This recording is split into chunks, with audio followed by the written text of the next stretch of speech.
Oh, have no family anymore, he shouted, slamming the door so hard it shattered the past. I stayed silent. But the next day, he sat across from me at the lawyer's office. And when he saw my will, his face went pale. He never saw it coming. Before we continue, subscribe to the channel and tell us where you're listening from in the comments. My name is Paul Whitaker, and I guess this is what they call the golden years. Some gold. I pick up the photo from that day, careful not to cut my fingers on the broken glass. Joanne looks beautiful as always, her smile lighting up the frame. 20 years gone now, cancer took her way too soon. The kids were just starting their own lives when she passed. Jessica had just finished college, and Michael was halfway through law school. My Joanne would have been so proud to see what they'd become, or at least, what I thought they'd become. The morning started like any other. I made my coffee, black, 1 sugar, and took it out to the porch swing Joanne and I had installed when we first bought this place back in '85. The neighborhood's changed since then. The Hendersons moved out, the Patels came in. The big oak tree in the Collins yard got struck by lightning 5 summers ago. Through it all, this house stood firm. My anchor. I've always been an early riser. Old habits from 40 years at the factory. 5 a.m. shift doesn't care if you're tired. Even in retirement, I can't sleep past 6. This morning, I watched the sun come up and thought about Michael's birthday next week. 45 years old. Hard to believe my boy is middle-aged now. Our relationship has been complicated. Ever since Joanne died, there's been this distance. At first, I thought it was grief. We all handle it differently. But over time, it became something else, something colder. "Dad, you just don't get it," he'd say. "Times have changed. You need to adapt." What he meant was, my ways are old, my ideas outdated, my advice unwanted. Still, I tried to stay involved in his life, in my grandkids' lives. Emma and Tyler are 16 and 14 now. Good kids, despite everything. I sipped my coffee and decided I'd make one more attempt.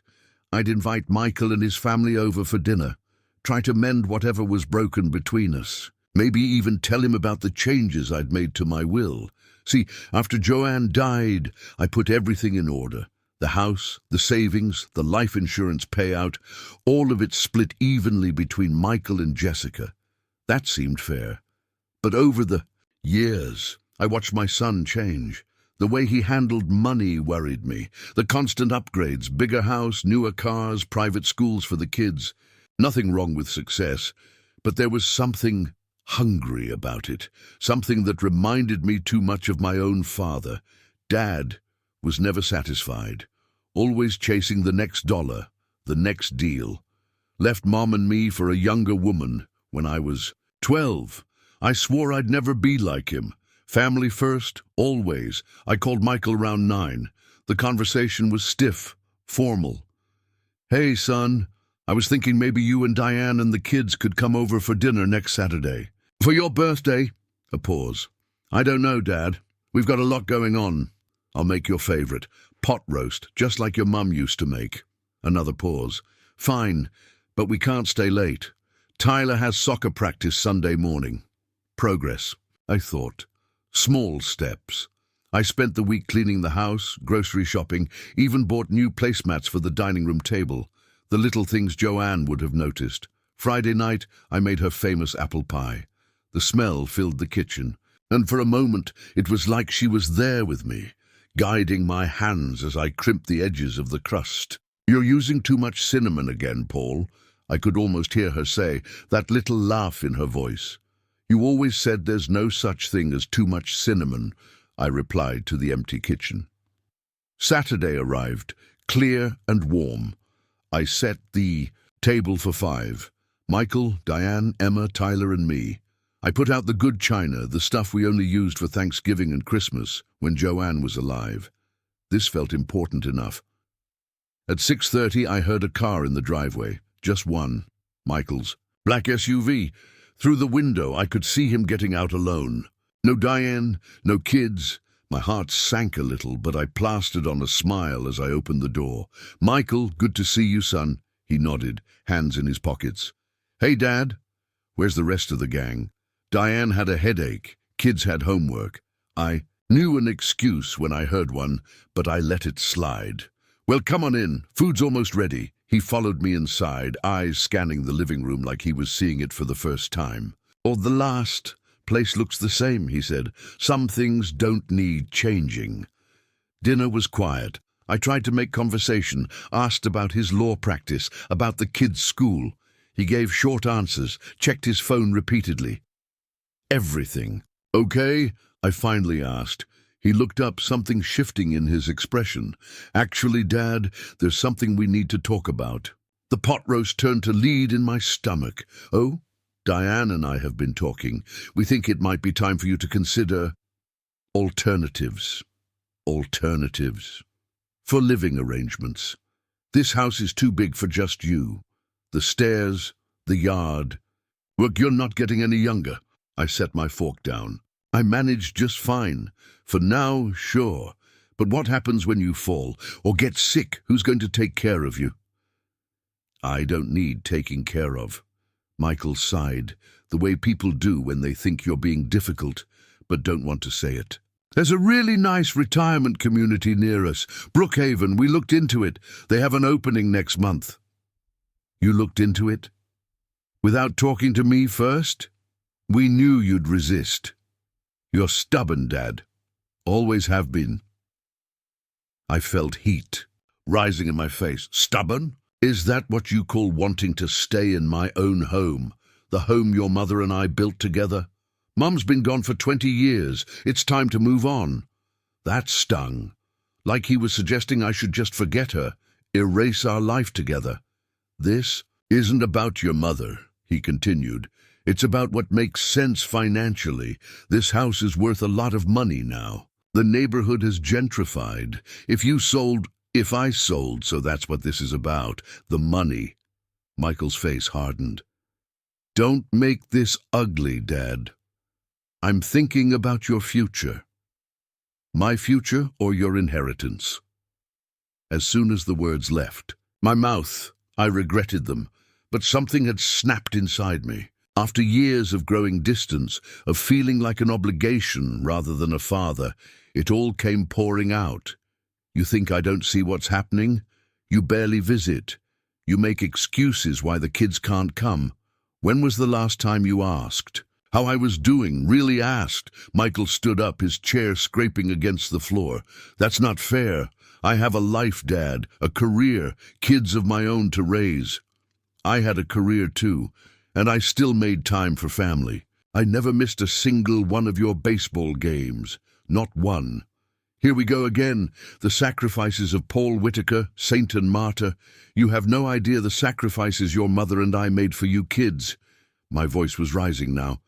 The vacations. We never took the hours I worked. The second job I picked up to pay for your law school. Nobody asked you to do that. That's what parents do. They put their children first.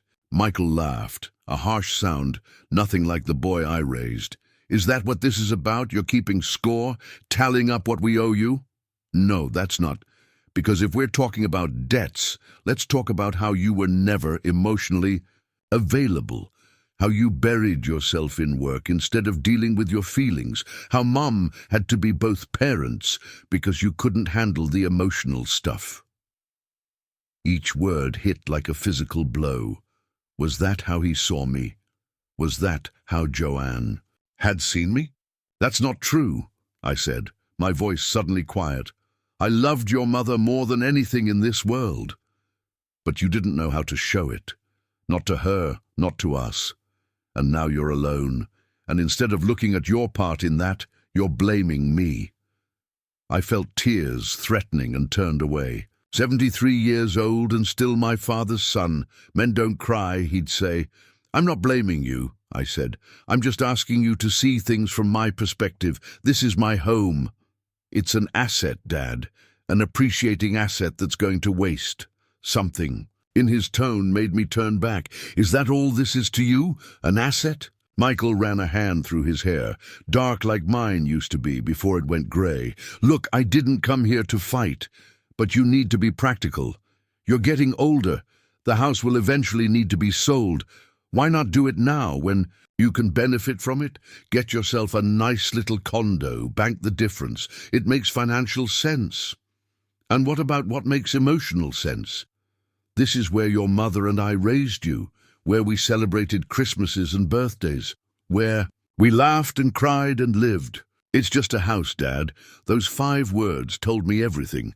To me, these walls held memories. To him, they represented dollar signs. I think you should go, I said quietly. Dad, please, just go. He grabbed his jacket from the back of the chair. Fine, but this conversation isn't over. You need to think about the future, about being practical. I followed him to the door. A heaviness in my chest I hadn't felt since the day they told me Joanne's cancer had spread. At the threshold, he turned. Oh, and one more thing. Jessica called me yesterday. She's putting together a trust for her kids' college funds. She wanted to know if you might be willing to contribute, since you helped with Emma and Tyler's private school. The final piece clicked into place. This wasn't just about the house. It was about what else they could get from me while I was still alive. Did she now? And what did you tell her? I said you've always been generous with family, that you'd want to help. Generous, I repeated, the word tasting bitter. Tell me. Something, Michael? When was the last time either of you offered to help me? To fix the leaky faucet or mow the lawn or just sit and talk for an hour? His expression darkened. That's not fair. No. What's not fair is treating your father like an ATM, like the only value I have left is what's in my bank account.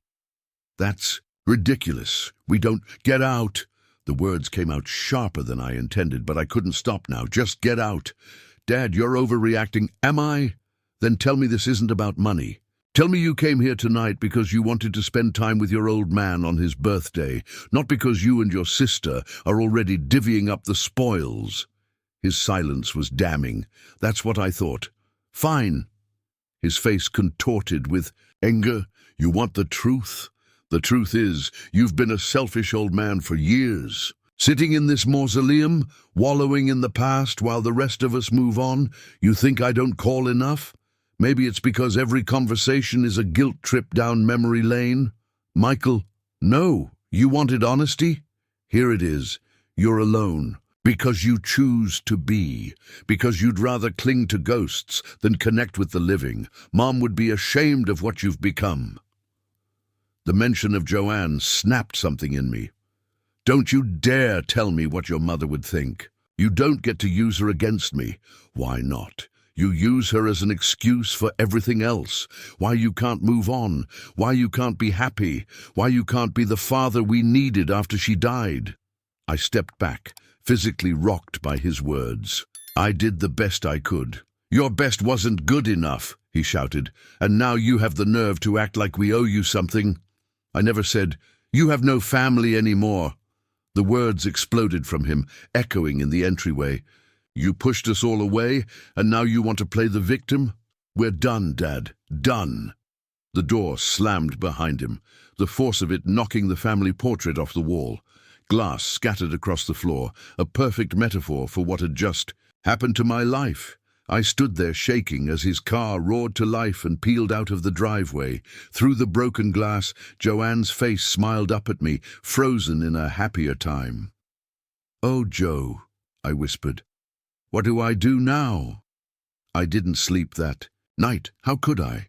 My son's words kept replaying in my head. You have no family anymore. Had I really pushed them away? Had I been so lost in my grief that I couldn't see what was happening?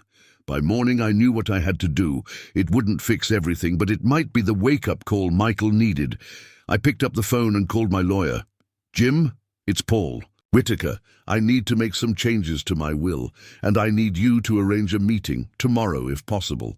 Morning came with a strange clarity. Sometimes a good night's crying does that to you, washes everything clean, leaves you seeing things as they really are. I made my coffee, black with 1 sugar, and sat at the kitchen table where Michael and I had our blowout. The pot roast was still there, barely touched. Joanne would have been so disappointed by the waste. I picked up the phone and dialed Jessica's number. Might as well hear her side of things before I made any permanent decisions. She picked up on the fourth ring, sounding distracted. "Dad, is everything okay? It's pretty early. Morning, sweetheart, got a minute to talk?" A pause. I could hear her muffling the phone, saying something to someone else. Probably her husband, Mark. "Sure, Dad, what's up?" "Michael came by yesterday." "Alone." Another pause. "Oh, how did that go?" "Not great. He mentioned you called him about setting up a college fund for your kids." "Dad, Just tell me one thing, Jess. Did you call him because you wanted money from me?" Her hesitation told me everything I needed to know. "It's not like that," she finally said. "We're just planning for the future. College is expensive these days, and you've always said education is important." "I've always said family is important," I corrected her. "And right now, I'm wondering if my family sees me as anything more than a checkbook." "That's not fair." Those same three words Michael had used. Not fair. As if life was supposed to be fair. As if Joanne dying at 52 was fair. As if working 60-hour weeks for 40 years to give my kids a better life than I had was fair. Maybe not, I admitted. But neither is treating your father like he's already dead. Neither is making plans for my money without talking to me. First, Dad, please, you're overreacting. Michael said you got upset. Upset? Your brother told me I have no family anymore, that I pushed everyone away. Is that how you feel too? Her silence was like a knife twisting in my chest. "Jessica, it's complicated, Dad. You changed after Mom died, pulled away. We tried to reach out, but when?" My voice cracked. "When did you try? When was the last time you brought the kids to visit? The last time you called just to talk, not to ask for something?" "That's not 2 years, Jess. It's been 2 years. Since I've seen my grandchildren. 2 years of holidays spent alone while you all went to the Bahamas or Hawaii or wherever. And now Michael tells me I should sell the house, move into some retirement community, and hand over the proceeds to you kids." He said what? "Dad, I never... Didn't you? Maybe not in those exact words, but isn't that what this is all about? Getting your inheritance early? I can't believe you'd say that to me." Her voice had gone cold. "After everything we've done for you." "What exactly have you done for me, Jessica? Please enlighten me. I call you every month to check if I'm still breathing or to ask for money." I heard her intake of breath, sharp and hurt. Maybe I was being too harsh, but 40 years of holding it all in, of being the responsible one, the provider, the rock, it was all pouring out now. "If that's how you feel," she said quietly, "maybe Michael's right. Maybe we don't have a family anymore." The line went dead. I sat there, phone in hand, wondering how we'd gotten here. How the kids I'd raised, the ones I'd loved more than my own life, could become so cold. Jim Kennedy, my lawyer and one of my oldest friends, agreed to meet me that afternoon. His office hadn't changed much in the 30 years I'd been coming. Here, same wood paneling, same leather chairs, same smell of lemon polish and old books. "Paul," he said, rising from behind his desk, "you sounded urgent on the phone. What's going on?" I settled into the chair across from him, suddenly feeling every one of my 73 years. I need to change my will. Jim's eyebrows shot up. "That's abrupt. Mind telling me why?" So I did. Told him about Michael's visit, about the retirement home suggestion, about the fight and those final cutting words, about Jessica's call this morning. Jim listened without interrupting, fingers steepled under his chin, a habit he'd had since law school. When I finished, he leaned back in his chair. "I'm sorry, Paul. Truly. That's a tough pill to swallow." "Yeah. Well, it is what it is. Now I need to make some changes." "What kind of changes?" I pulled out a notepad where I'd scribbled my thoughts. "I want to set up a trust. Most of the estate goes into it, the house, the savings, everything except a small portion to be divided between Michael and Jessica. And the trust is for my grandchildren. But, and this is important, they can't touch it until they're 30. And there are conditions." Jim raised an eyebrow. "Conditions?" They have to earn it. Complete college or trade school. Hold down. A job for at least 5 years. Demonstrate financial responsibility. I don't want them ending up like their parents, thinking money grows on trees. That's pretty restrictive, Paul. It's what Joanne would have wanted. We didn't raise our kids to be entitled. Somehow that lesson got lost along the way. I'm trying to correct it for the next generation. Jim made some notes. And the executor? You, I said without hesitation. I don't trust either of my kids to handle it fairly at this point. What? About the house? Are you planning to sell? I shook my head. No, I'm staying put, but I want to add something to the will about the house. If something happens to me, I want it to go to a local housing charity. They can sell it and use the proceeds. To help families in need, Jim whistled. That's going to ruffle some feathers. Good. You sure about this, Paul? It seems reactionary. I thought about Michael's words, about Jessica's silence, about 20 years of growing distance. I'm sure. But there's one more thing. I want to set up a meeting. Me, Michael, Jessica. Here in your office, I want you to go over the new will with all of us present. That's unusual. So is being told you don't have a family anymore. Jim sighed, but nodded. I'll set it up. When? Tomorrow, if possible. Before I lose my nerve. He made the calls right there. Michael tried to beg off, citing a court appearance, but Jim, bless him, mentioned that it concerned their inheritance. And suddenly, Michael's schedule cleared up. Jessica agreed more readily, though she sounded wary. We set the meeting for 2 p.m. the next day. I barely slept that night either. Part of me wondered if I was making a huge mistake, if this would only drive the wedge deeper between us. But another part, the part that still heard Michael's words ringing in my ears, knew this was necessary. Sometimes a family needs a wake-up call. The next morning, I felt strange, lightheaded. My chest had a tightness that wouldn't go away. Stress, probably. I popped an antacid and tried to ignore it. By the time I arrived at Jim's office, the discomfort had grown worse. A cold sweat broke out on my forehead as I climbed the stairs to the second floor. Jim took one look at me and frowned. Paul, you don't look so good. I'm fine, I lied, sinking into a chair. Just nervous. The receptionist announced that Michael and Jessica had arrived. They walked in together, a united front.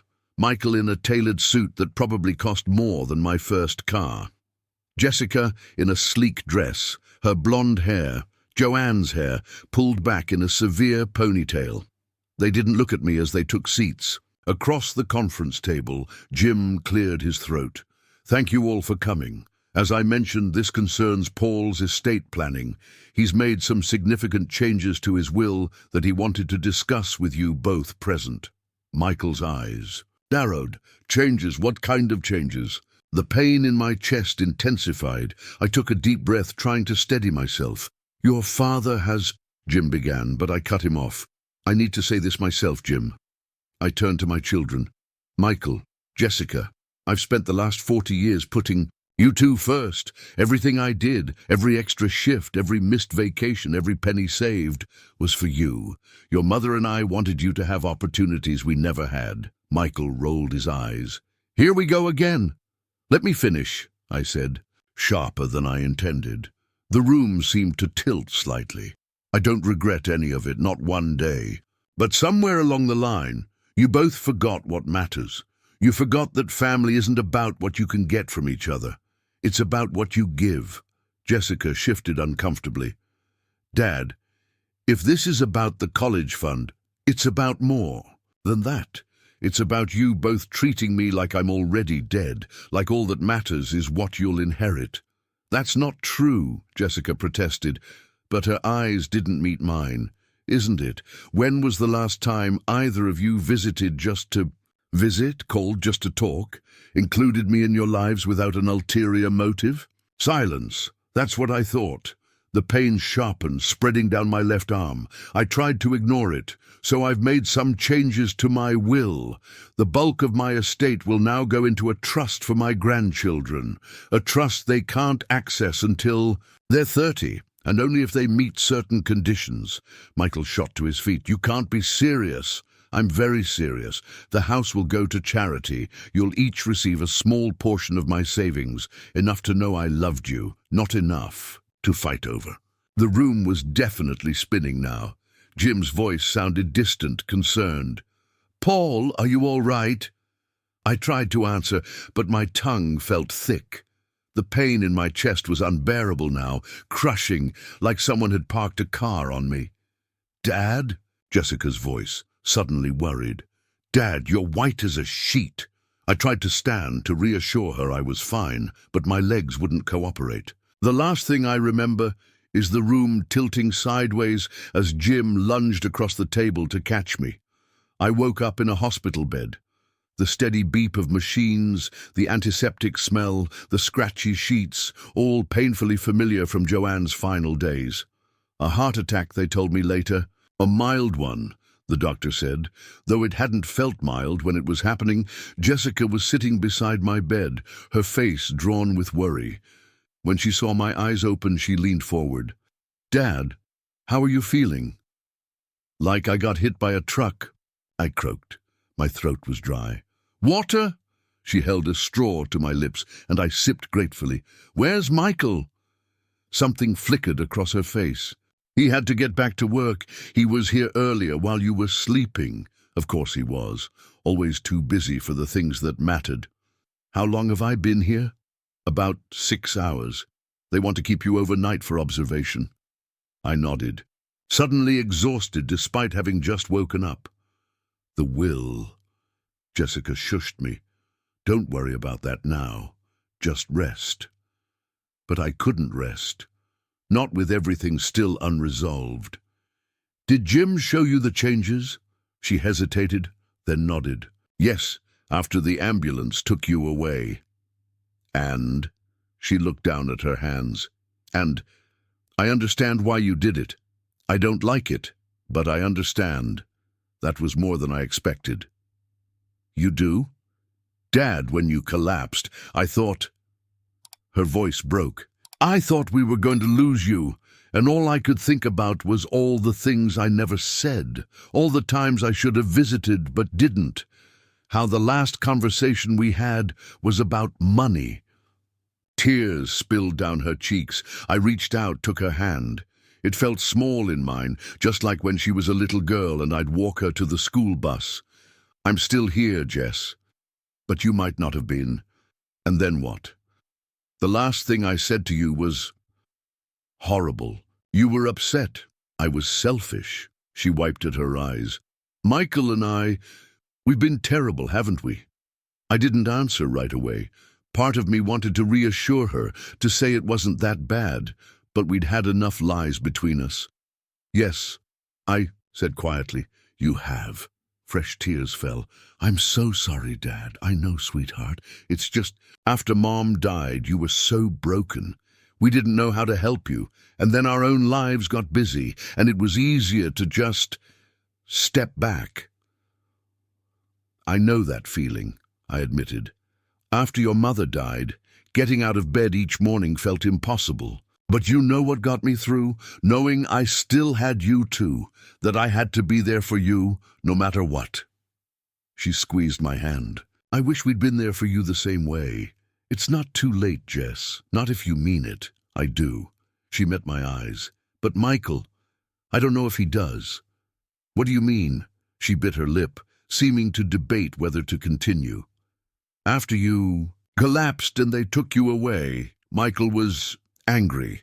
Not worried angry. He started talking about contesting the will, about how you weren't in your right mind, about elder law attorneys he knew." The heart monitor beside me beeped a little faster. "He said that while I was being rushed to the hospital?" She nodded, looking miserable. "I told him he was being horrible, that this wasn't about the money. We had a huge fight right there in Jim's office. He said some things about you. About Mom, about how you two supposedly favored me growing up. That's ridiculous. We never... I know, Dad, I know. She squeezed my hand again. But I think Michael's been carrying around this resentment for years, and when he saw the new will, it just confirmed everything he already believed. I closed my eyes, suddenly exhausted. All these years, and I never knew my own son felt that way. Had I been so blind, or had he hidden it that well? There's something else, Jessica said, her voice dropping. Something I think you should know. I opened my eyes, saw the conflict on her face. What is it? Michael. He's been having financial problems. His firm isn't doing as well as he pretends. The big house, the private schools, the vacations, it's all on credit. He's underwater, Dad. Way underwater. The pieces clicked into place. The push to sell my house, the college fund request, the anger over the will changes. How bad is it? Bad. Enough that he was counting on your inheritance to bail him out. He as much as admitted it during our fight. I felt a deep sadness settle over me. Not anger anymore, just sadness for my son, for what he'd become, for what our relationship had deteriorated into. What about you? I asked. Are you in trouble too? She shook her head. No. Mark and I live within our means. The college fund was Michael's idea. He said if we both asked, you'd be more likely to liquidate some assets now, using you as leverage against me. I'm so sorry, Dad. I should have seen what he was doing. I should have said no. A nurse came in then, checked my vitals, adjusted something on one of the machines. When she left, Jessica leaned closer. What are you going to do about the will? I sighed. I don't know, Jess. I need to think. For what it's worth, I think what you did was fair. The grandkids' trust, the conditions, it's what Mom would have wanted. The mention of Joanne brought a lump to my throat. You think so? I know so.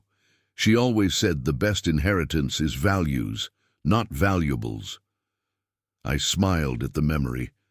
That was Joanne, all right. Practical wisdom wrapped in simple words. Jessica stayed until visiting hours ended, promising to return in the morning. As she gathered her purse, she hesitated. Dad, there's one more thing you should know. About Michael. What's that? He made some calls after you were taken away. I overheard him talking to someone about having you declared incompetent. About getting power of attorney. The heart monitor beeped faster again. He what? He thinks. If he can prove you're not capable of managing your own affairs, he can overturn the will. Take control of your assets before you're gone. I lay back against the pillows, stunned. My own son, plotting against me like this. It was unthinkable. Are you sure about this, Jess? You actually heard him say these things? She nodded, tears in her eyes again. I'm sure, Dad. I'm so sorry. After she left, I stared at the ceiling for a long time, trying to process everything. The betrayal cut deep, deeper than I thought possible. My son not only wanted me out of the way, he was actively working to strip me of my autonomy, my dignity. I reached for the phone beside my bed and dialed Jim's number. Paul, how are you feeling? Like I've been stabbed in the back, I said. I need your help, Jim. I need to protect myself from my own son. The hospital released me the next morning, with strict instructions to take it easy, avoid stress, and follow up with my cardiologist. I almost laughed when the doctor said, avoid stress. Sure thing, Doc. I'll just forget my son is trying to have me declared incompetent and steal my life savings. No stress there. Jim picked me up, insisting I shouldn't drive. Good old Jim. 45 years of friendship, and he's never let me down, unlike some people I could mention. You look better, he said as we pulled away from the hospital. Got some color back in your face. Amazing what a little betrayal will do for your complexion, I replied dryly. Jim shot me a concerned look. Jessica told you about Michael's calls. She did. Is it true, Jim? Is my son really trying to take control of my finances? He sighed, keeping his eyes on the road.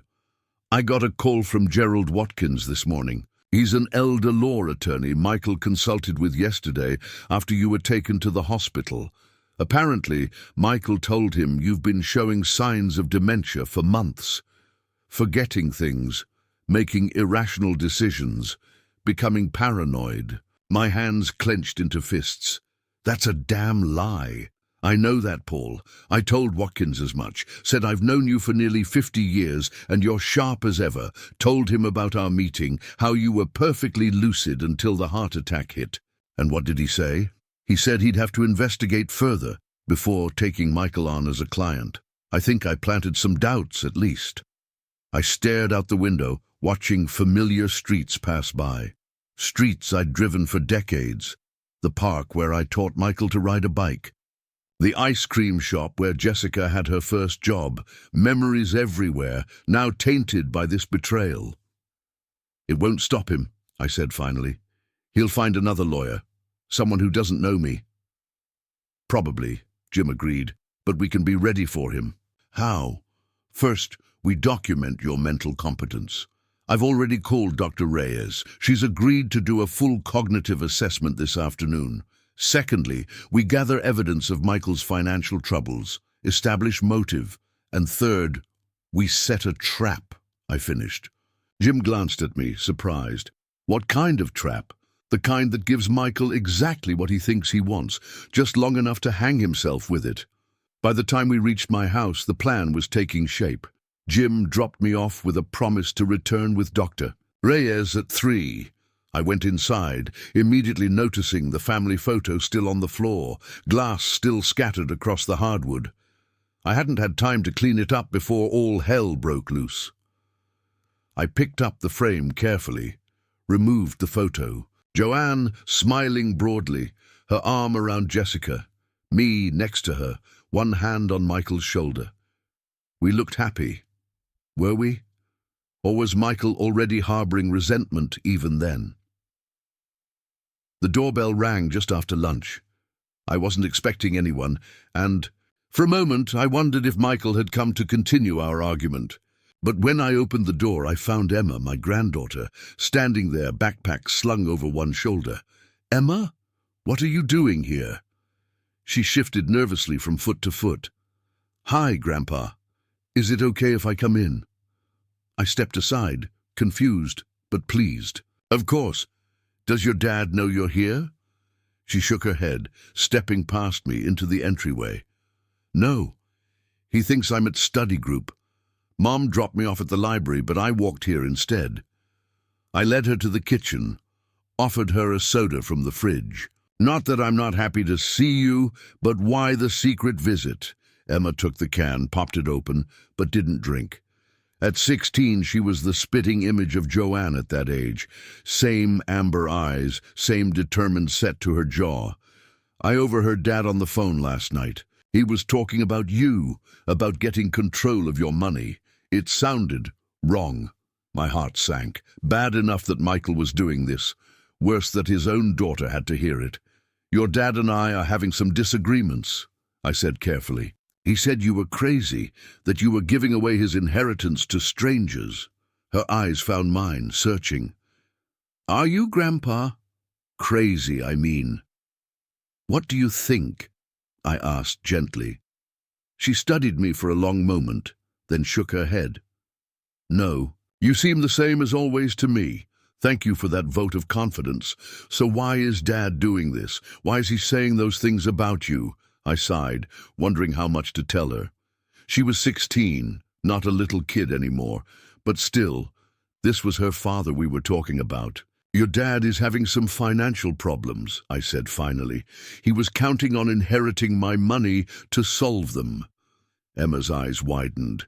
We're having money problems, but we just got a new pool, and Dad bought Mum that fancy car for her birthday. Sometimes people spend money they don't have to look successful, I explained. They think if they appear wealthy, it will somehow make them wealthy. That's stupid, Emma declared with teenage bluntness. I couldn't help smiling. Yes, it is. So what are you going to do? I'm working on it. But Emma, you shouldn't be involved in this. It's between your dad and me. She set the soda can down with a thunk. I'm already involved. It's my family too. And what Dad's doing isn't right. In that moment, she reminded me so much of Joanne that it hurt. That same moral clarity, that same stubborn insistence on doing what's right, no matter what. No, it isn't right, I agreed. But he's still your father. That doesn't make it okay. She hesitated, then added, I could help you, you know. I have access to Dad's office at home. I've seen some of his financial stuff. I shook my head firmly. Absolutely not. I won't have you spying on your father, no matter what he's done. But, no buts. Promise me, Emma. Promise you won't put yourself in that position. She looked rebellious for a moment, then sighed. Fine. I promise. The doorbell rang again. Jim and Dr. Reyes right on time. Emma looked alarmed. It's okay, I assured her. That's my lawyer and a doctor. They're here to help document that I'm of sound mind. Relief flooded her face. Good. Can I stay? I want to help. I hesitated, then nodded. Okay. But then I'm calling your mother to pick you up. No more sneaking around. Dr. Reyes was thorough. For 2 hours, she put me through a battery of cognitive tests, memory exercises, problem-solving tasks, general knowledge questions. Emma watched the whole thing, fascinated. When it was over, Dr. Reyes smiled. Well, Mr. Whitaker, I can state with complete professional confidence that you show no signs of cognitive impairment whatsoever. In fact, your memory scores are above average for your age group. Jim looked pleased. You'll put that in writing? Absolutely. I'll have my report ready by tomorrow morning. After she left, Jim, Emma, and I sat at the kitchen table, finalizing our plan. Jessica arrived to pick up Emma, surprised to find her daughter at my house, but supportive once we explained what was happening. I'm so sorry, Dad, she said for what felt like the 100th time. I should have seen what Michael was doing. We all should have, I said. But now we're going to fix it. The next morning, everything was in place. Jim had contacted Gerald, Watkins again, letting slip that I was indeed showing signs of confusion after my hospital stay, that I'd agreed to meet with Michael about financial planning. The bait was set. Michael arrived at 11, looking every inch the successful attorney in another expensive suit. His expression was a practiced mix of concern and determination. Dad, he said, stepping inside, how are you feeling? Tired, I said, which wasn't a lie. Thank you for coming. Of course. When Jim called, I was worried. He said you were having trouble remembering things. The lie came so easily to him. I forced myself to look fragile, confused. Did he? I don't recall that conversation. Something like triumph flashed in Michael's eyes. That's okay, Dad. That's why I'm here. To help. I led him to the living room, where I'd set up coffee and cookies. Joanne's old recipe. Jim would be arriving late to our meeting, giving Michael time to show his true colors. I've been thinking about what you said, I began, settling into my armchair, about the retirement community. Michael perked up immediately. Brookhaven? I think it would be perfect for you, Dad. No more yard work, no more maintenance. They have activities, people your own age. It does sound nice, I admitted, but I'm worried about the cost. Don't worry about that, Michael said smoothly. We can sell this place, use the equity, and I can help manage your investments to make sure you're comfortable. That's very generous of you. I paused, as if struggling to remember something. But didn't we argue about this just before my episode? Michael waved a dismissive hand. You were confused, Dad. Under a lot of stress. Jim told me you've been having memory issues for a while now. The lie again, so smoothly delivered. My son, the attorney, building his case one falsehood at a time. Have I? I frowned. I don't remember that. See, that's what I'm talking about. Michael leaned forward, all concern. Look, Dad, I know this is hard to accept, but you need help managing your affairs. I've spoken with a lawyer who specializes in these situations. What situations? Elder care. Competency issues. He thinks we should consider a conservatorship. There it was, the real agenda laid bare. I forced myself to look confused rather than furious. A conservatorship? Isn't that when someone takes control of another person's finances? Only when necessary, Michael assured me. Only when the person can't make sound decisions anymore? And you think I can't make sound decisions? Dad, you changed your will right before having a heart attack. You're talking about giving away your house, our family home, to strangers. That's not rational behavior. I let my hands tremble slightly as I reached for my coffee cup. Maybe you're right. I have been feeling confused lately. Hope blazed in Michael's eyes. I knew you'd understand. I've brought some papers for you to sign. Just preliminary stuff, giving me limited power of attorney while we sort everything out. He pulled a folder from his briefcase, sliding papers across the coffee table toward me. I made a show of trying to read them, squinting and looking frustrated. I can't make sense of all this legal language. Maybe I should wait for Jim. Jim's running late, Michael said quickly, and these are time-sensitive. It would really help if you signed them now, Dad. I picked up a pen, hovering it over the signature line. And this gives you control of my money? Just temporarily, he assured me, just until you're feeling better. The doorbell rang. Michael looked annoyed at the interruption. That'll be Jim, I said, setting down the pen, and probably Dr. Reyes. She's my new doctor. Very helpful. Michael frowned. Dr. Reyes? You didn't mention a new doctor, didn't I? Must have slipped my mind. I smiled innocently as I went to answer the door. Jim entered, followed by Dr. Reyes, Jessica, and, to Michael's visible shock, Emma. What's going on? Michael demanded, standing. Emma, what are you doing here? You're supposed to be in school. This is more important, my granddaughter replied coolly. I straightened up, dropping the confused old man act. What's going on, Michael, is that you've been caught, red-handed, trying to have your own father declared incompetent so you could steal his money. Michael's face flushed. That's ridiculous. I'm trying to help you. Help yourself, you mean? I nodded to Jim, who pulled out his phone and pressed a button. Michael's voice filled the room. Just need to get him to sign. Once I have power of attorney, we can liquidate everything. The house alone should clear his debts and leave enough. For a new start, Jim had recorded Michael's conversation with Gerald Watkins, who, it turned out, was an old law school buddy of Jim's and more than happy to help expose a potential elder abuse situation. Michael's face went from red to white. You can't record conversations without consent. That's illegal. Actually, Jim interrupted, Gerald was in my office when you called him. Single-party consent is all that's needed in this state. Dad, Michael turned to me, desperation in his eyes. You don't understand. I was trying to protect you from yourself. By lying about my mental state? By trying to steal my house and savings? How exactly does that protect me? You're twisting everything. No, you did that. I shook my head sadly. How much do you owe, Michael? How deep are you in? He looked away, jaw clenched. $500,000, Emma said quietly. I found the statements. In his desk. Credit cards, second mortgage, loans from people I've never heard of. Michael whirled on his daughter.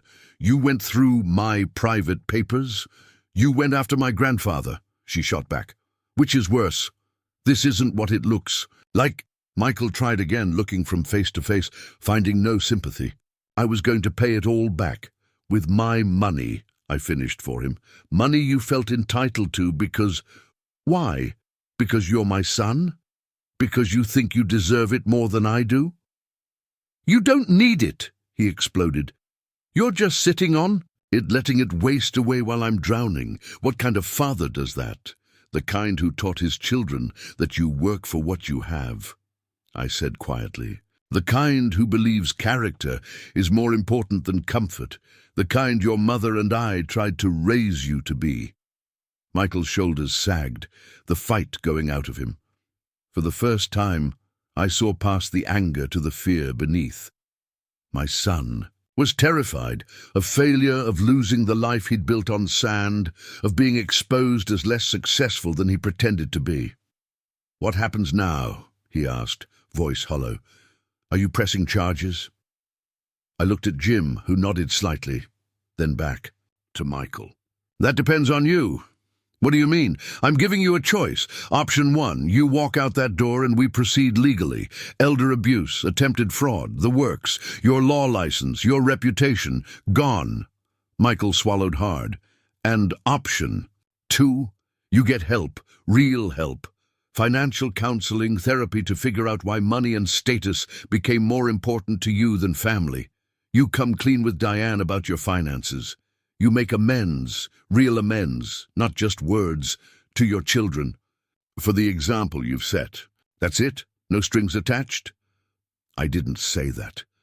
I stepped closer to my son, looking him straight in the eyes. "You will never again have access to my finances. The changes to my will stand. You will demonstrate, through actions not words, that you understand what really matters in life. And you will work, really work, to rebuild the trust you've broken, starting with your own daughter." Michael looked at Emma, who was watching him with a mixture of disappointment and hope that broke my heart. She was 16, still young enough to believe her father could change, still wanting to believe in him, despite everything. "I don't know if I can fix this," he whispered. "You can try," I said. "That's all any of us can do." In the end, Michael chose option 2. Not immediately. He stormed out, slammed the door, spent 3 days avoiding everyone's calls. But when his firm placed him on leave pending an ethics investigation, triggered, I suspect, by an anonymous tip from Jim, reality finally sank in. The road back hasn't been easy. Michael entered financial counseling, sold the big house, moved his family into a modest apartment. Diane filed for separation when she learned the full extent of his deception, though they're in counseling now, trying to work things out. Emma and Tyler spend more time with me these days, real time. Not dutiful visits, but genuine connection. We play cards, watch old movies, talk about their lives. I tell them stories about their grandmother, about the values she lived by. Jessica has stepped up too, calling regularly, bringing her kids over on weekends.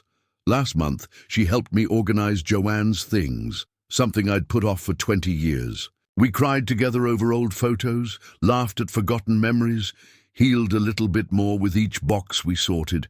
As for Michael and me, we're trying. He comes for dinner once a week, usually alone. At first, our conversations were stiff, awkward. Lately, they've softened around the edges. Last week, he helped me fix the loose railing on the porch steps, the same steps where I taught him to tie his shoes 35 years ago. "Dad," he said as we worked, not meeting my eyes, "I'm sorry for everything." "I know," I replied, handing him another nail. "No, I mean it. I lost sight of what matters. I became Grandpa. That stopped me cold.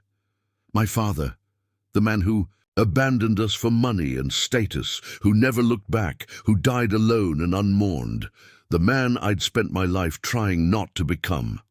"You're not him," I said firmly. "He never came back. He never tried to make things right." Michael looked up then, eyes wet. "Do you think Mom would forgive me?" I thought about Joanne, her fierce love, her endless capacity for forgiveness, her belief that family could survive anything if they faced it together. "She already has," I told him, "and so have I. It's been 6 months since that day in my living room. My heart is stronger now, literally and figuratively. Dr. Reyes says I'm her star patient. The house is full of life again, grandkids stopping by after school, Jessica and Mark for Sunday dinners, even Michael and Diane, tentatively finding their way back to each other and to me. Last week, I had Jim make one final change to my will. The trust for the grandchildren remains, with its conditions intact. The charity will still receive a significant portion. But I've added something. A path to redemption for Michael. Small steps, benchmarks of responsibility and growth. If he meets them, and Jim assures me he's well on his way, his share will be restored, not because he deserves it, but because that's what family does. We hold each other accountable, but we never stop believing in each other's capacity to change, to grow, to become better than our worst mistakes. Joanne would have wanted it that way, and in the end, that's the most important inheritance I can leave. Not money or property, but the understanding that real wealth isn't measured in dollars. It's measured in the strength of the bonds between us, in forgiveness offered and redemption earned, in love that survives even our deepest failings. As I sit on the porch swing, watching the sunset paint the sky in colors Joanne would have loved, I know this to be true. No one can take your family from you, not really, unless you let them. And it's never too late to build those connections back. One honest conversation, one act of forgiveness, one moment of grace at a time.